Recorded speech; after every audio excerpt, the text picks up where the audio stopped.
The Dark team requires a significant investment in support characters if you want to play with substitutions. At a minimum, I think Karen at SS3 and Selena at SSS are needed to make switching characters for damage worthwhile. Otherwise, the damage output is unbalanced with Lamia, to the point where playing solo Lamia might give you a better score. Lamia is too strong. The question is, if Karen and Selena don't meet the minimum requirements mentioned above, what should you do? Solo Lamia might be the answer for you. To effectively play solo Lamia, the minimum requirement is SS0 with the signature weapon and deadline timing. As for the best support characters, I have already calculated the optimal setup. Besides Elisa Echo, you can use Liv Emperia or number 21 Feral. However, I chose Echo as the first option because Emperia and Feral are not free, and some new players might not have them yet. The rank doesn't matter because the Amplifier buff only applies when switching characters. You might wonder why we use Echo, a physical character, to support Lamia, a dark element character.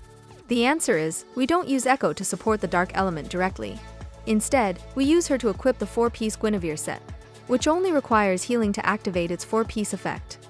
This effect immediately increases elemental damage by 25%. The characters that can trigger the 4-piece Guinevere set with just a single heal are Echo, Emperia, and Feral. Selena Capriccio and Isla Kalida cannot do this. The data you see in this video come from the elemental damage formula, which you can study and try for yourself. The link is in the description.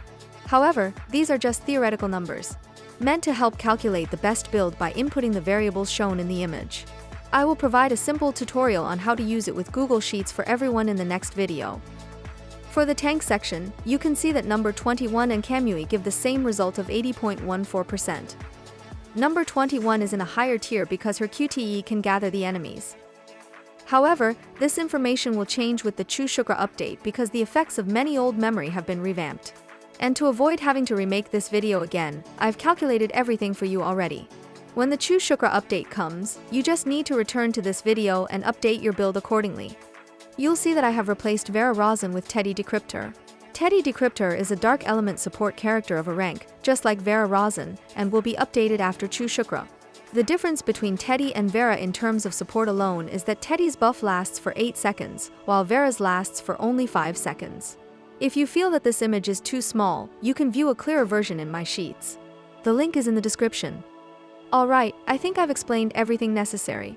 Next, let's practice playing solo Lamia. In this example, I will use Echo and number 21 Dark Tank. Echo will equip Dear Cub Lingya and use a 3 ping at the start of the game to generate 1 blue orb for Lamia. Lingya doesn't need any upgrades, level 1 is enough. As long as you equip the skills shown right now, you can use her effectively. Just follow the sequence in the video.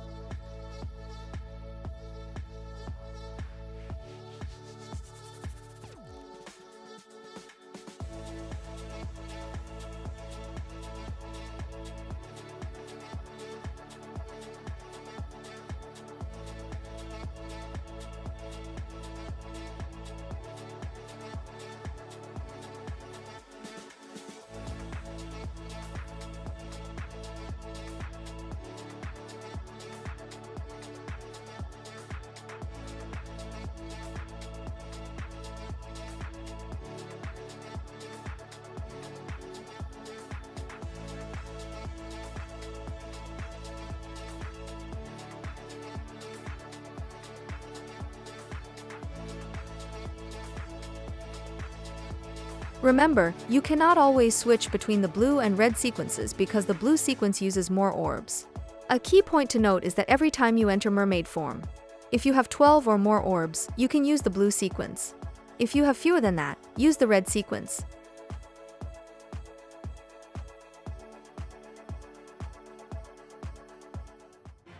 Don't forget to like, comment, share, and subscribe to support me in making more videos. If you'd like to support me further, you can buy me a coffee using the membership button below or click Super Thanks.